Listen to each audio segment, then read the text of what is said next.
Good morning, folks. I'm Shishir, and I'm a fourth-year PhD. I'll introduce myself briefly, but today I'll be talking about Gorilla, where the idea is how do you connect your LLMs with massive APIs. Uh, so on the agenda is pretty simple. First, I'll discuss who I am, and also let me tell you a brief about where we at Berkeley are thinking the LLMs are heading to, and what we think the future of LLMs will be. And this is a Berkeley view. You may get slightly different views elsewhere, but I think I have reasons to believe that we are converging at this view. And then I'll talk about two interesting research ideas. One is retriever-aware training. And this is basically, what are retrievers and how good are they and how do you account for that? And the second question I'll try to answer, which we are very proud of, is how do you measure hallucination? That's, I think, still an open question, at least was. And I think we have taken a crack at going at it. And then I'll end with some open discussion on open research questions. And today, research and products just engineering is so intertwined that it's not like, oh, this is some blue sky research that it's not very relevant today. This might actually be relevant if you're trying to like deploy something or use it even. Okay. So for a quick introduction, I'm, like I said, a fifth year now, PhD student at Berkeley, where I've worked on mostly machine learning on extremes. So this can be on very tiny resource constrained devices like ARM Cortex or your smartphones, or even like sky computing, which is how do you have it across cloud providers. I'm part of the Berkeley AI Research and the Sky Labs. And before this, I spent 2 years as a research fellow at Microsoft Research in Bangalore, where I also worked on how do you do efficient inference on devices like your Xbox, so on and so forth. And even before that, I finished my undergrad also from Bangalore. Okay. So let's look at the state of the world today. And by the way, if you have any questions, feel free to drop it in the chat. Frank shared with me some of the questions you had previously, so I'll try to answer those as we go along the way. But if you have any new questions, please drop it in here. So, okay, the world today works as follows, right? You have one too many LLMs. And as a user, you talk to the LLM through a prompt, get a response. And I've shown this as one zero-shot interaction, but you can do this multiple times. But the burden lies on you as a user to then go ahead and actually enact upon the world and change the state of the world, right? A classic example of this is you want to do some coding task. You go ask ChatGPT, how do I do this coding task? You get your response. And then you need to go and copy paste that response into whatever you're doing. And if there's an error, you need to debug it, etc. The vision that we have at Berkeley is the following. Can we flip these two around, right? Can we think of the next step where the LLMs are the ones that are actually introducing effects in the world? They're not just an agent that you can chat with or talk to. So here, the way this would work is you would ask the prompt, except now the prompt is going to generate an action that the LLM is now going to act on the world. And then you're going to get a response from that particular action, and then you're going to send it back to the user, right? Again, each of this couple of act and response doesn't have to be like one shot. You can do it multiple times. You can use, LangChain or whatever, the fail-safe, failover mechanisms that you can use to redo that. But the flow is fundamentally the human in the extreme left. And then you talk to an LLM, and then you act on the world, right? So this is the idea. Except this is all great in terms of theory and research. Let's look at what this means practically, right? So today, all of us are doing ML training. So all of us are, using a whole bunch of GPUs. And now suppose you ask the question, hey, I want an 800 GPU in East US, right? Now what we have built is this tool called Gorilla, which will now take your prompt and come up with an API call that can actually give the answer to you. So it's going to take your Azure API call, start an instance for an 800 in East US. If you figure out that, hey, this instance is not starting, then start a spot instance, check out if you have quota or not, do the action, and then return an SSH key to you. So that's one idea. That's one example of, like how if you put the human on the other side, you can make things much more easier. So obviously, Gorilla is the LLM that we have trained. And right now we are trained to use a bunch of APIs. This includes your classics, Hugging Face, GCP, Azure, Stripe, Kubernetes, Salesforce, so on and so forth, right? Now, the best way to understand Gorilla is through a demo. So I'm going to do a couple of live demos. And by the way, all of you can follow this through at this particular website. So we have all the links there. Okay, let me actually, no. Shishir, meanwhile, you bring that up. Is Gorilla based on like Llama or some other model, or like it was like completely ground up? You guys built it up. So I have not Yeah, read. great question. So we use pre-trained models to have the language. And so we used Llama for the paper. Okay, so there are 2 points, right? One is the paper that we presented, but that's like a checkpoint in time and an open source repository that we've been developing since then. So the paper had Llama models, but then a lot of people wanted to use it commercially. So we have Apache 2 license models that use MPT and Falcon as the base models. So here's a few examples. We And one example could can't see be, the screen. We can only see the slide, which is oh, sorry. yeah. Okay. Thank you for pointing that out. All right, great. So here's a video example. It's just Hugging Face spaces Gorilla LLM Gorilla demo. I can also paste this in the chat. But fundamentally, okay, it's an example is the following, right? You go and ask the question, hey, I would like to translate I feel very good from English to French, and you pick the model. What Gorilla does is gives you this additional information on API calls, which is to say, hey, look, the domain is natural language translation. Here's the API call that you need. Here's the API provider. Here's the explanation, some interpretability as to what's going on. And here's the code that you can actually copy paste and just execute to get this answer. And now I know the two other guys also spoke about LangChain. You can use this as a way to just execute the code, right? So this is the same thing what I'm showing you. We make it compatible with the OpenAI chat completion API, except you're not hitting OpenAI. You're hitting our server in Berkeley. You can also host this yourself. And you ask the question, I want to translate from English to Chinese, right? It's going to give you the same information.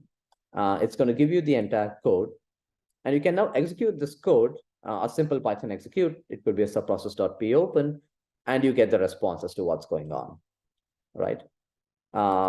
And so there's another collapse that we have where we show you more examples.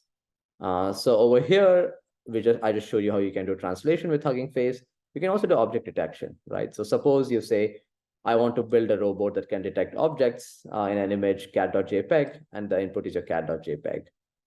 So then Gorilla will go ahead and come up with the right API call. So the API call here you want to do is DTR for object detection from pre-trained Facebook with a ResNet 101 backbone.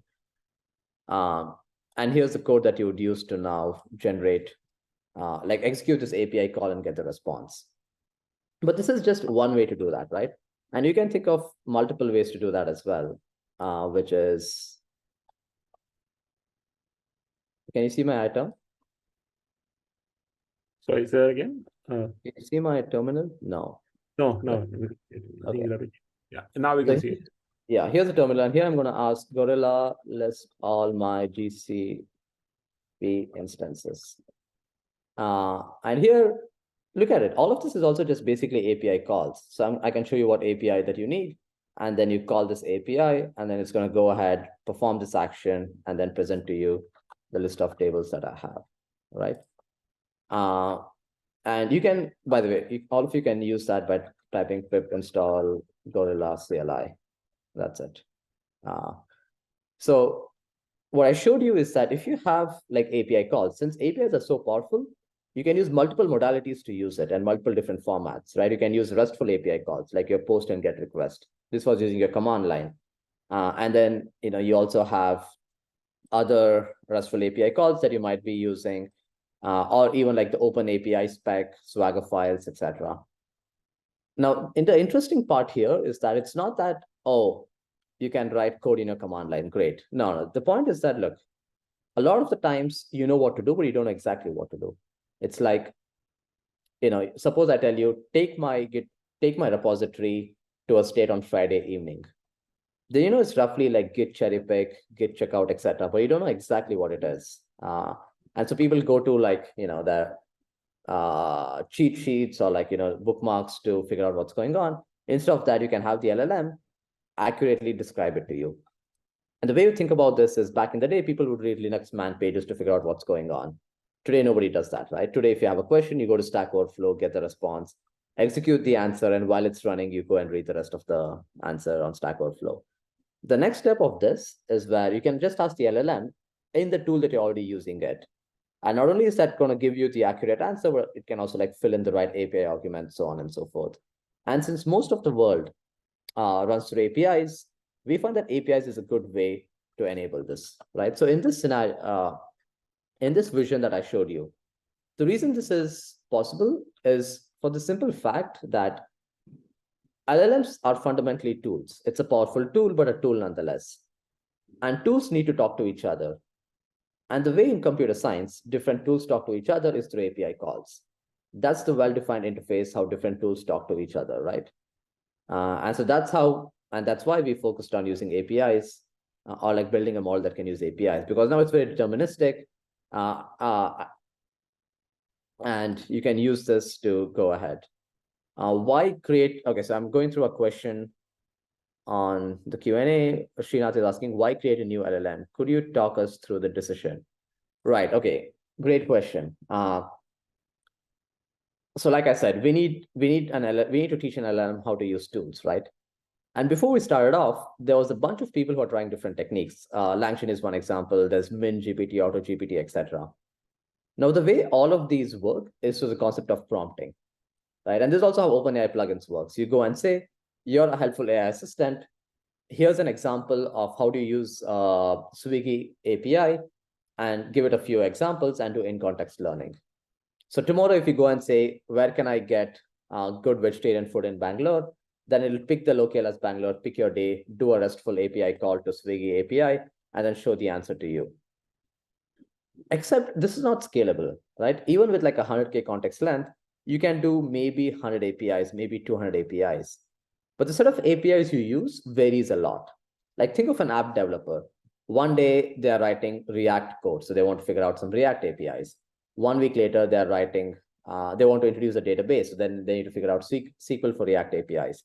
Then they want to use authentication, so they need to figure out Auth0 APIs. Then they want a payment gateway in their app, so they need to figure out how to use Stripe or Adyen APIs. So it's like day to day, which API you use changes. So you really can't do in-context learning, because then how many APIs are you going to give it as examples?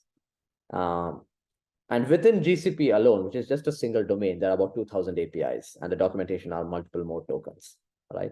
So this concept of using prompting as a technique to use APIs is not scalable unless you know exactly what APIs to use, which is almost never the case, right? Because like a lot of you are comfortable with using Google products, GCP, Azure, AWS. If I ask you the question, give me an API to open up port 5000 on a particular IP for your virtual machine, right? Most of us don't know. If I tell you, how do you list all the buckets that you have on Amazon S3 buckets, or how do you list everything that you have A and B, you may know exactly. But if I ask you exactly the API, or how do you figure out, if I were to give you an account information and credentials, how do you figure out how much money do you have in your SBI account? Unclear, right? Even though these are some of the most popularly used API. So that's where I feel like training an LLM came in handy, is because you could actually train it to use much more APIs than one can using prompting. But yeah, Shishir, one question. Yeah. Thanks for that. But one question on that, right? So even a lot of times you still carry the risk that the LLM does not remember everything on that from the training data, right? So then it can hallucinate. So how do you avoid that? Fine. Great questions. And that's my next few set of slides. So I'm gonna get to that. Yeah. So the question here is, how do you, like, is there catastrophic forgetting, etc.? If it forgets, what do you do? Yeah. And the other question on the chat is, should we cache some of these API calls? What do you think? I'll answer this when I explain the architecture. I think it becomes more clear. But you can always, yeah, I mean, caching is a great performance optimization. So you could do that as well. Except people's prompts are so unique because they're trying to find a mapping between prompt and API. So if you're going to start caching prompts, it's going to be like, it'll explode pretty quickly. Okay. Yeah, I think I've answered all the questions. Great. And like I said, all of this is open source, Apache 2.0, so you can try it out in the demo. You can use it commercially. You don't even have to tell us. But if you do use, let us know, and we are happy to help and support in any way. So, okay. So the big question is, and I think the True Era also touched upon this a little, is that how do you mix fine-tuning and retrieval, right? And this is in some sense the big question of next year. And the hypothesis, at least in the LLM community, is that fine-tuning is to augment the behavior. And for this, I include self-instruct and RLHF. But retrieval is how you introduce new knowledge to the model. Except I think what I find with Gorilla is that fine-tuning is actually remarkably effective at both behavior and at knowledge, at using both of them. Except there's one thing that you need to think about when you say retrieval is that retrievals are inaccurate, right? When you use a retriever, you discuss like your measure is always recall at k, which is recall at 5. Among the 5 answers that you give someone to a question, do you have the answer in at least one of them, right? So that's what recall at k tells you. If I were to give you k chances to give an answer, can you be right at least once? So what we introduced is something called RAT, which stands for retrieval aware training. So the key idea is simple, right? If you use RAG, so just to demarcate, RAG is different from RAG. RAG is retrieval aware generation, a way where you use any of your vector databases to come up with more context for the prompt. Retrieval aware training, the idea is simple, right? Your retrievers are always wrong. And this is like, even the state-of-the-art retrievers today are maybe correct 70% of the time for like a recall at 3, which means 1/3 of the time you're actually wrong, which is pretty high if you think about it. And, we think that you really can't do much better with retrievers, especially when you go to billion scale, so on and so forth. And I'll show you some results as to what if you had an oracle retriever, like what if God gave you the exact retriever and how well can that be? But fundamentally, the idea here is that your retrievers are wrong. So can you fine tune the model to either use the retrieved context or to filter out the retrieved context, to ignore it? When do you use it? When do you ignore it? So that's the key idea here. And to do this, the way you do this is by introducing both correct and incorrect retrieved results during instruction fine-tuning. I'll go into an example, so that'll help you understand it better. But our goal is to make the model robust to low-quality retrievers, which is almost always going to happen. So here's an example, right? The user has the following question. I'm an engineer at Uber, and I need to find an API that can classify pedestrians, cars, etc. from image of the scene. So it's basically object detection that the user is looking for. Now, the retriever that you have, like the RAG technique that you have, came up with this as a reference API. So for this case, let's assume recall at 1, like you're giving it one API that you think is relevant. Now, in the reference, and this could be like like after re-ranking, after doing all of your RAG steps. Basically, here's a reference API. Now, this is actually the right API. Like if you could actually use hybrid nets to solve this question, possibly. Now, if the user had also specify that, hey, look, it needs to be at least 90% top 1 accuracy on ImageNet, then maybe this would not have been accurate, or maybe this would have been, right? So, but you basically can add more constraints to narrow down the set of APIs that are actually correct. So the first thing that we do is ask an implicit question. Is the API the relevant API to what the user wants to do? And if it is relevant, then you use that API to answer the question. But if the retriever is wrong, and the retriever gave you actually a translation API, then your LLM has to make this high bit, like 1 bit implicit information that, okay, this retriever is actually incorrect. So I'm going to ignore this retrieved result and just rely upon my pre-trained information to answer the question, right? So that's it. That's the simple idea. Evaluate the retriever at test time is what we want to train the model. The ability to evaluate the retriever and say, look, this retriever makes sense, this doesn't make sense, is what helps.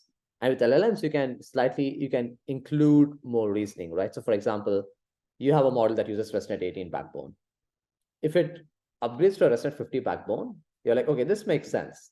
But if someone were to use ResNet 78, then you're like, wait, ResNet 78 does not exist. So, I'm going to have a lower confidence on that, and I'm going to probably ignore that retrieved result. So this is how you can use a retriever and actually like verify it at test time by the LLM. And since you have as much context as you need with the prompt, you can figure out what needs to be done. Questions? I think one sorry, I'll let audience ask, but my one is this not very common? Like I thought, very interesting. Nobody talks about retrieval training, so it's very new. First time I'm hearing about this. It's pretty cool actually.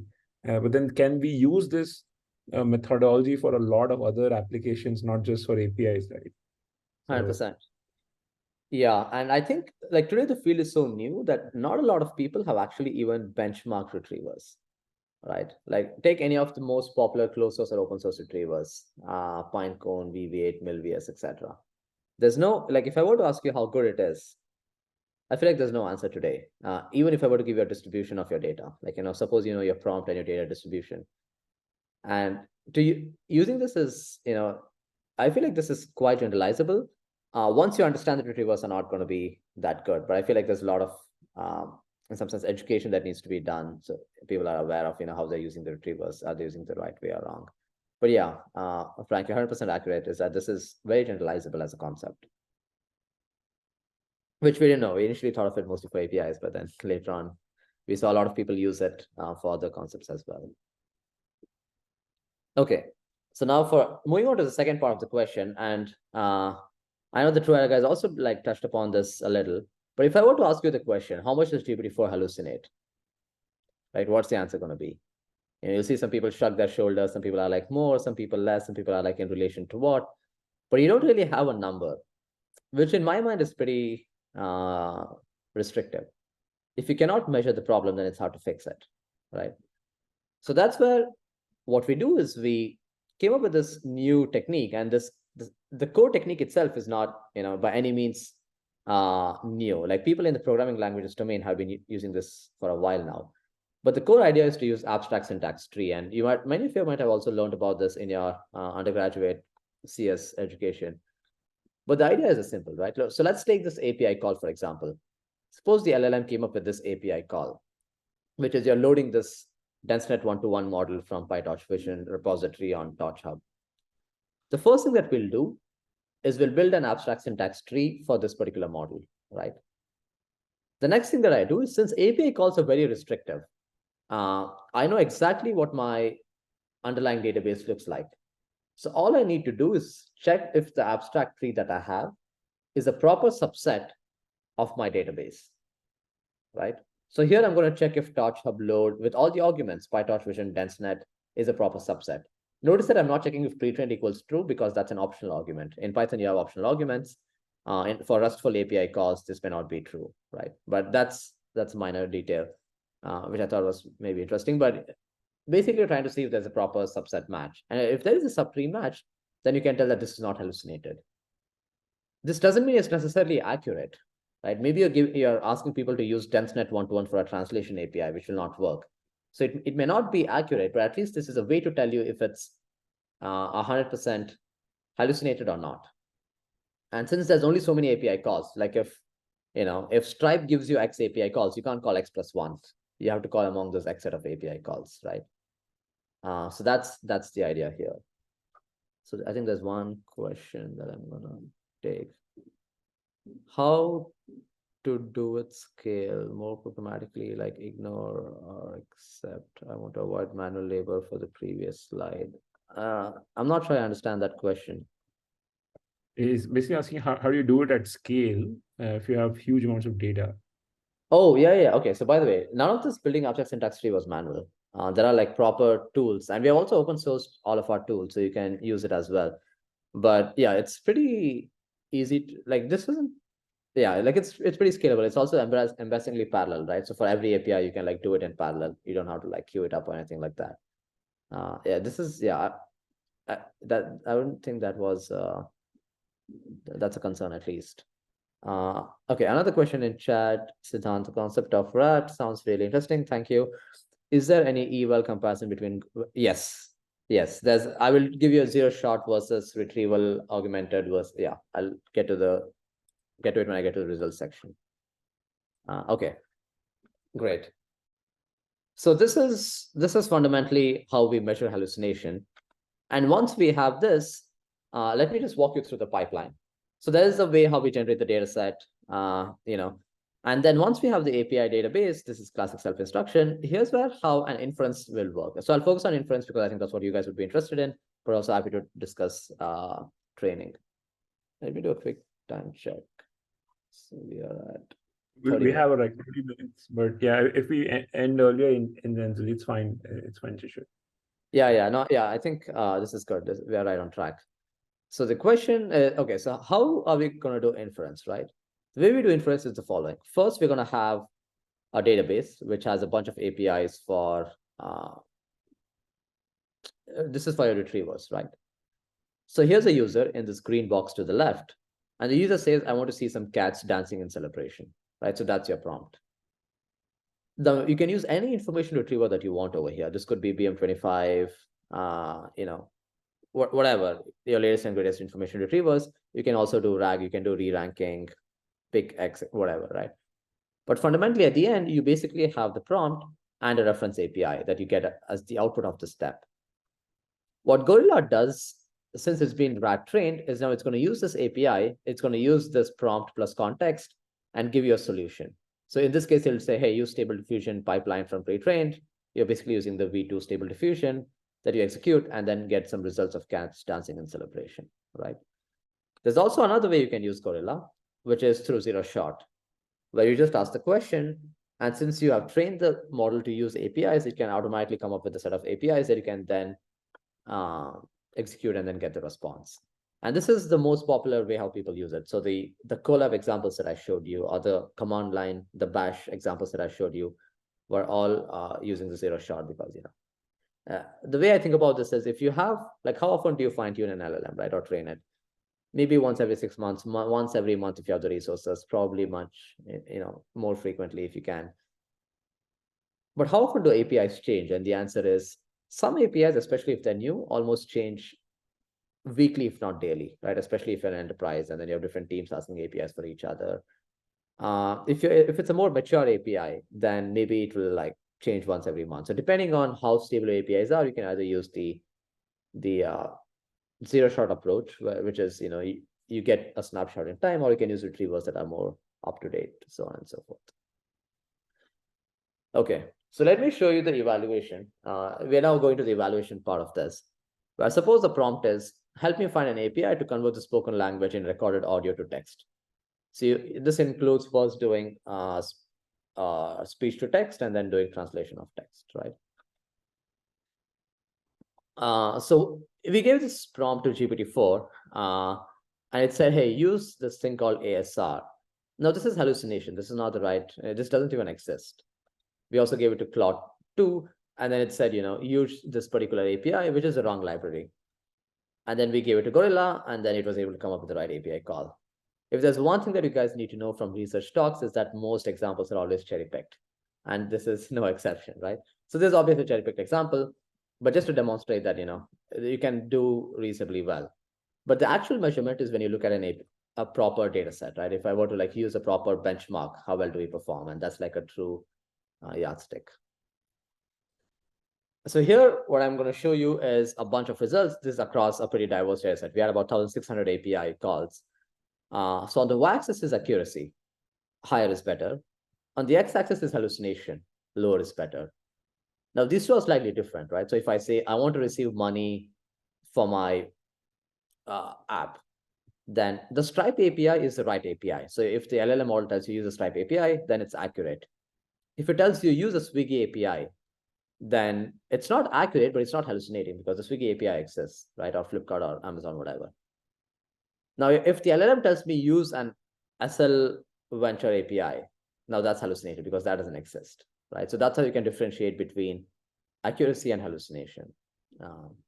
So you want to be in the top left corner, and as you can see, Gorilla performs actually pretty well compared to even open source and closed source models. So this is actually quite encouraging, at least for the open source community. And I think one of the question was, oh, what if you use a retriever? This is zero shot. And so to do that, I'll show you two more results. One is using the GPT retriever, where you use GPT to come up with the embeddings. So you're not using GPT for the answers. I mean, GPT 3.4. So GPT retriever here means you're using embeddings from GPT to re-rank and come up with a similarity search. And that's the state of the art today, right? So what if you use a state of the art retriever? And here GPT 3.5 and GPT 4 means what if you ask these models the prompts for along with the retrievers. And as you can tell, this is an Oracle retriever, right? Because a question may be, hey, use this particular retriever. I don't like this. I would like to use my own retrievers. Oh, this is not a great retriever, etc. So for the answer to all of those questions is, what if you had an Oracle retriever, right? Like a God gave you. And everything that you have today lies in between the leftmost graph and the rightmost graph. And what you can see is that Gorilla actually performs, comparable, if not better, than most closed source. And obviously, a lot of the open source models fall on the wayside. So this is the results part where, it's like you could actually use this to come up with interesting APIs that you can actually go ahead and execute. And there are some interesting insights that you can see, right? For example, a lot of us might have felt, like, especially if you've been using these LLMs, that GPT-4 hallucinates more than 3.5. And we actually observe that. Now you can actually put a number to it, right? You can tell by how many basis points does one model hallucinate more than the other model. So that's something that you can actually do today and put a number to it, which I think is pretty interesting, especially if you're trying to like deploy these LLMs in production and want to know if someone were to ask you, oh, especially the auditors are like, how much does it hallucinate? You now have a number. Now, it's not lost on me that the reason we're able to do this is because we have API calls and you can build a very neat abstract syntax tree. Now, how generalizable is this is an open research question that we're trying to explore, right? But it's at least it's a step in the right direction as I see it.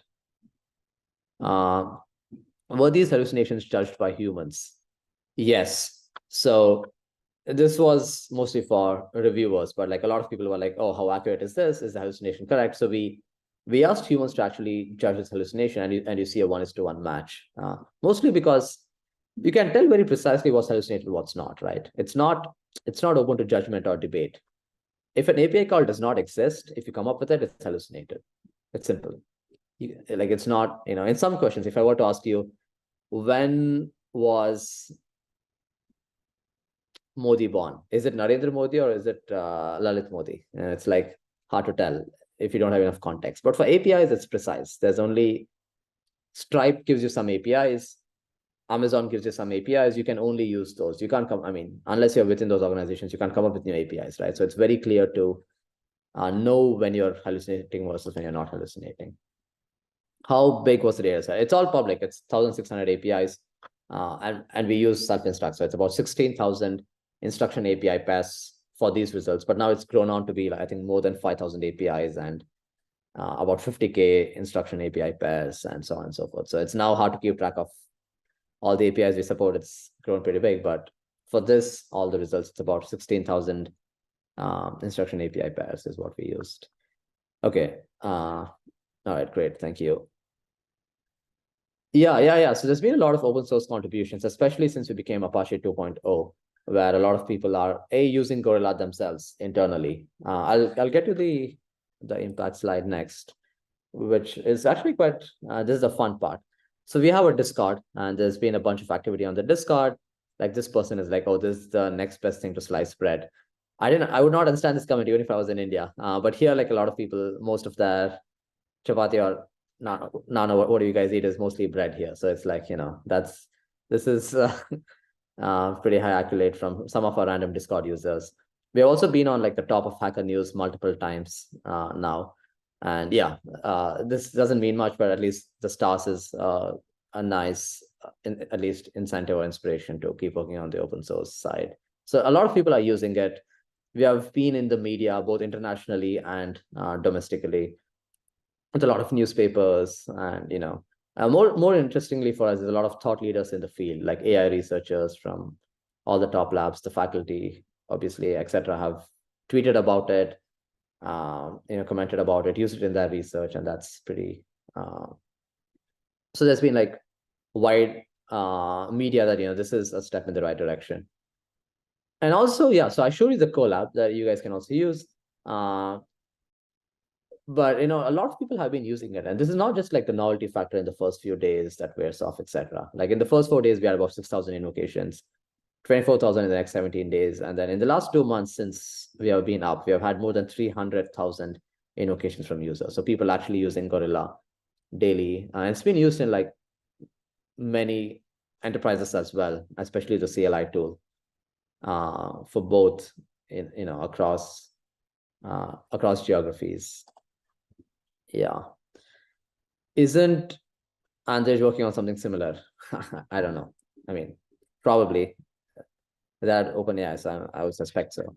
And the field is so hot that you can pretty much bet that all the top research labs and academic labs are working in this particular domain. But I don't know if they're actually tracking APIs. At least to the best of our knowledge, we were the first to like tackle APIs and have this vision of using APIs to actually interact with the rest of the world, which is also, I think, a reason why a lot of media picked us up.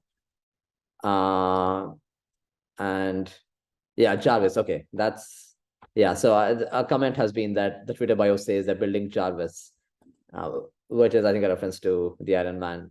Okay, that's wishful thinking, sci-fi. So I'm gonna, for the sake of this talk, I'm gonna be more grounded in what we can do and what we cannot do, and the immediate next steps than the maybe a decade-long vision or so. Okay, so to conclude, and then I'm happy to take more questions, but basically, we built an LLM that can, like write APIs because we felt an APIs is a right modality that at least we have accepted as a way to interact with the world, right? And if you have to do anything, every organization has APIs, and the incentives are very well aligned, right? Like if you go and scrape websites for information, that people are like, oh, why are you scraping it? What's the licensing? There's a bunch of court cases going on. But APIs, people want you to use it. It's like the more APIs you use from a company, the more money they make. So the incentives are very well aligned. And that's why like they give you a lot of documentation, tutorials, Swagger files, etc., so that you can use their APIs. So it's very easy for us, at least, to serve APIs and like help people interact with the world through APIs.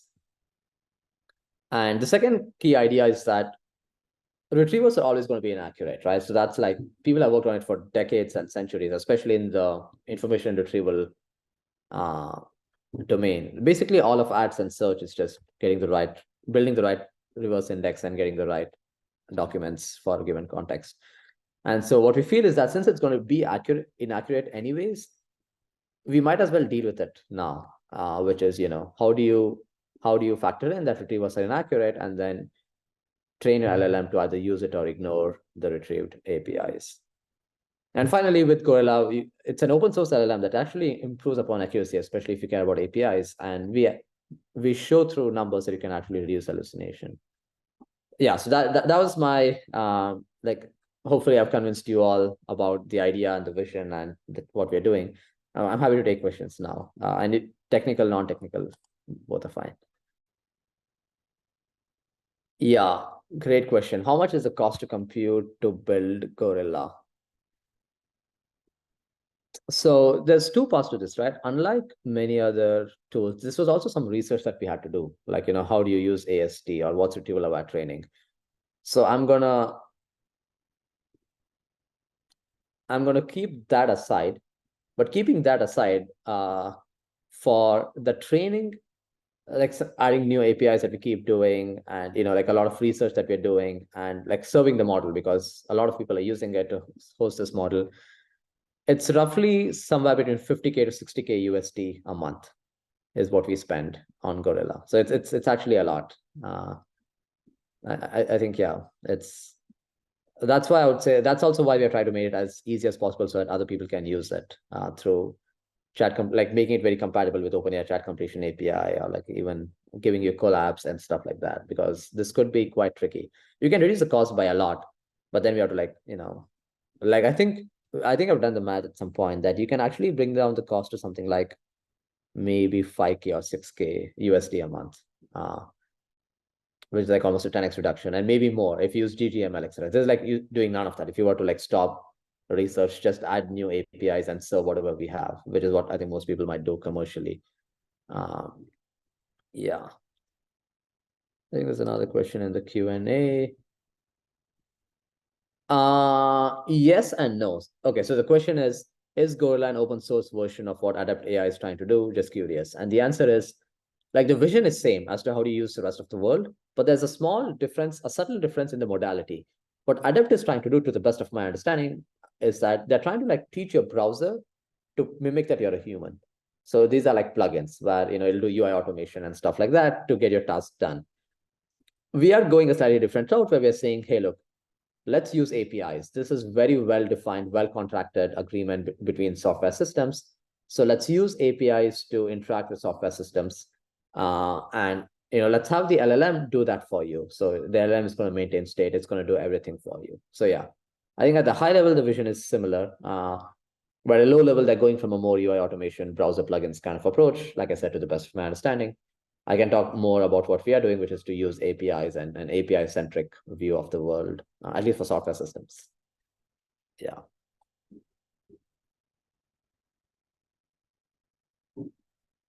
Shishir, couple of questions more, right? So now as more and more like Llama 2 came out, and then you have open source contributions happening into your project. So at what point do you decide we need to retrain Gorilla, right? So the running inference cost is probably what it is. How do you decide? And now it's the time. Yeah, so Frank, unfortunately, I don't have a great answer for you because a lot of this is like wisdom of the crowd. Like now Mhm. I know roughly, oh, here's a performance benefit I can predict upfront if I were to introduce additional, like 10,000 APIs, or, here's how long I might need to train it. So, what's the performance, excuse me, versus cost trade-off, etc. But I feel like, yeah, the field is so new that there's no recipe to say, oh, if your API scale by square root of n, then do training, etc. Right? I feel like, yeah, I think like the theory is off at least by a couple of years, if not more. But yeah, it's mostly, for lack of a better phrase, gut feeling. But I would say it's experience. From experience, you figure that out. And what if there is conflict between API calls? Or there's more than one API call to do the same job, right? Like create an image, you can call a mid-journey API and a stable diffusion API. How does Yeah, Gorilla decide? great question. And the answer is it depends on the prompt. If the user says, so let me take an example. Let's take the Midjourney and Stable Diffusion, right? If the user says, I want to call in,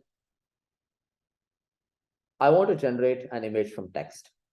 In my mind, both the answers are correct answers.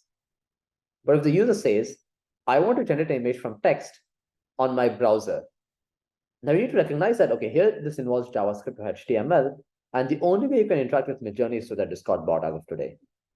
But Stable Diffusion has multiple hosted APIs. So then you can reason about that, okay, the only modality is this. This gets more interesting with especially ML models, and that's what makes it unique, right? If I were to tell you, oh, classified docs versus order something online on e-commerce, it's very diverse. It's easy to make up and figure out which API to use. But if I were to say, I want to do object detection, then there are multiple APIs, all of them are correct. ResNet is a good, you can use multiple models. But if someone tells you, I want to do object detection, but have at least 94% top one accuracy on ImageNet, now your set of APIs reduces. Then you may be like, oh, use a vision transformer, etc.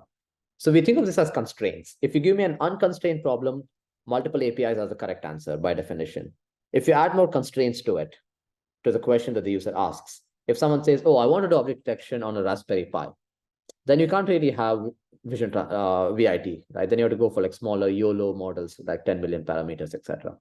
So the more constraints you add, you're narrowing down what's the right API, and you're otherwise, by definition, every API is the right API, right? If you don't have any constraints.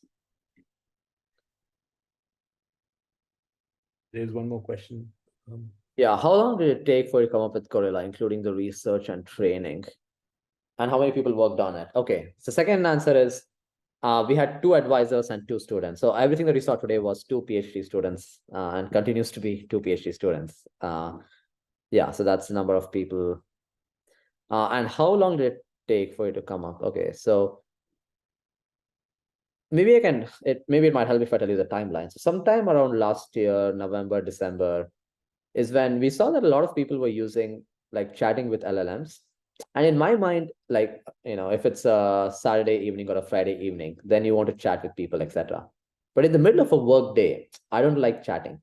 If I tell an LLM, activate my Python environment, called Gorilla, and then if I say deactivate my environment, I don't want the model to ask, oh, which environment? Oh, are you sure? I'm like, dude, the environment that I just activated, just deactivate and let me move on, right? So we were like, chatting is not, it's a great demonstration of what LLMs can do, but we felt like, in your day-to-day world, you don't want to keep chatting. It's pretty annoying. You want to get things done. And so then we were like, okay, LLMs are tools. Tools need to talk to each other, so APIs is the way to go. So that was the initial thought process, and this was sometime around early Jan. And then we spent a lot of time trying to pick the right APIs. And machine learning is very interesting because it's very hard, right? There are like 1,600 APIs. For an average human, almost everything looks correct. It's like super hard to figure out which API to use. So that makes it challenging. So picking out the right sort of APIs took a while.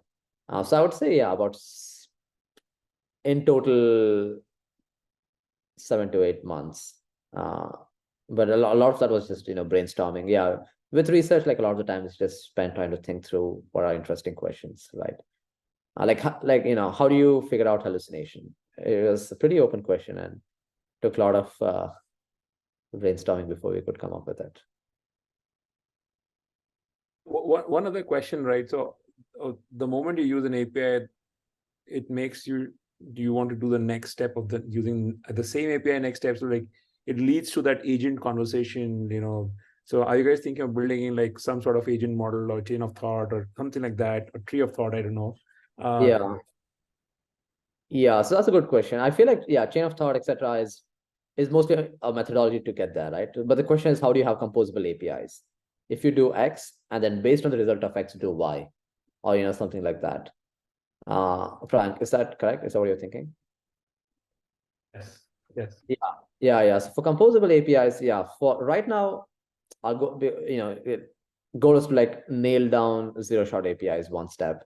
But that's definitely the next thing we're looking at.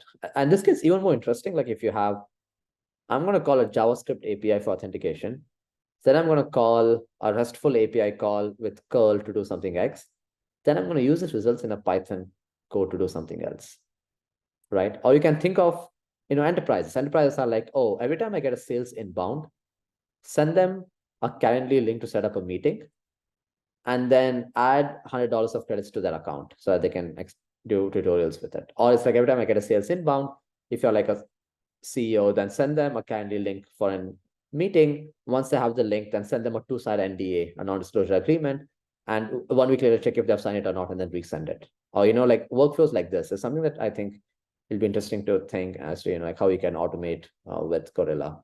But yeah, the answer is right now the LLM, like we want to like focus on doing one thing well, which is one-shot APIs. And the next step would be how do you like do composable APIs? We're looking into it, but I think it's still open research. Like it's easy to do if it goes well, but if it fails, what do you do? If you're trying to launch an instance, it fails, try again, doesn't matter. If you're trying to use Stripe, it fails. Do you try to move the money again? That might be risky, right? Or you're trying to like download a movie, it fails. Do you try again or do you use a different mirror, right? So that, like, yeah, it's interesting. Yeah, doing a demo might be easy, but like getting it robust might be tricky, especially when you think through the different failure modes and who's going to maintain state, and what if you don't have quota for launching GPUs on Amazon? What do you do, right? It's like very interesting questions, and there's a long tail, very diverse questions as well. Yeah, I mean that proves the point of taking something in Gen AI to production is like hard. It's not easy, right? So yeah. Fair enough.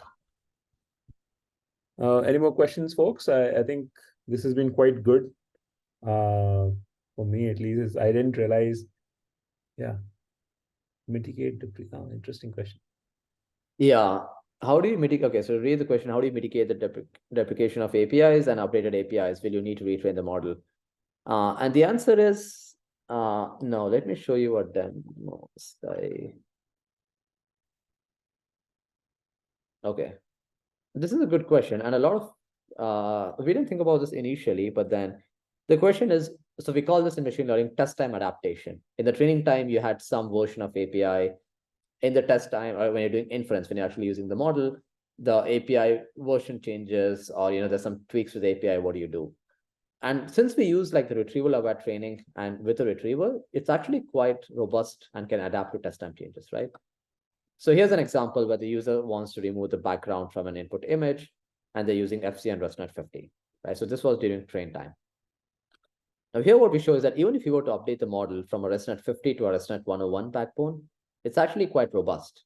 Like the Gorilla is able to adapt to it, where you just have to update the API database, right? Oh, sorry. You just have to update this database over here. And there's no LLM, there's no fine tuning. It's like a JSON format. So you just update this database. This could be, think of it as a Swagger file, etc. And once you update that, then even if you were to like train, say this was an example where your backbone changed, so your model updated to a better one. But in some cases, instead of using like the Torch vision from PyTorch, you might be using the NVIDIA deep learning sub because it's like more optimized for performance, etc.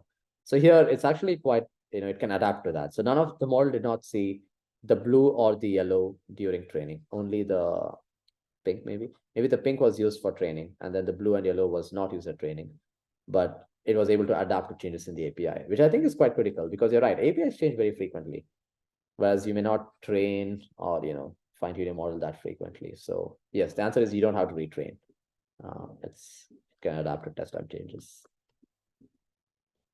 One question on AST, right? So the AST was evaluation way of checking it, or you actually the LLMs can actually handle AST. Like this is almost like traversing a graph and understanding relationships, right? So actually it's logic, but yeah.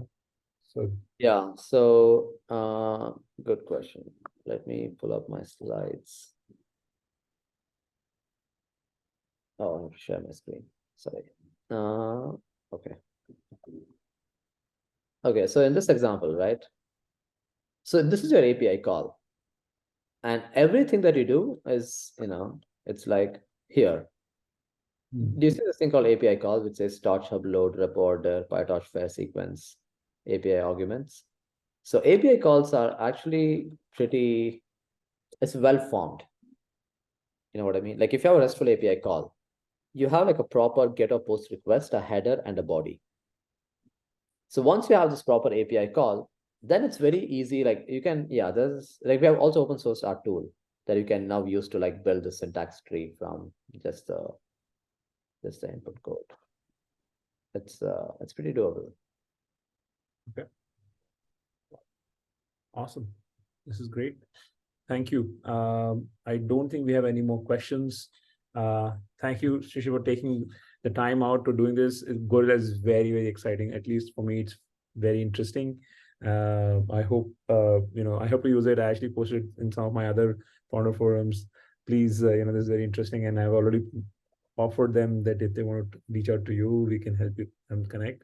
So this is very exciting. Thanks for doing this. Thanks to all the attendees who stayed back late. I know it's late in India time. We will record this and share it online so that others can also join. So thank you a lot, Shishir, for doing this. Thanks. Yeah, Brian, thank you for organizing this. And also people were very engaging. So it was super nice experience you Yeah. had. Yeah. Thank you. Thank you. Bye. Thank you all. Bye.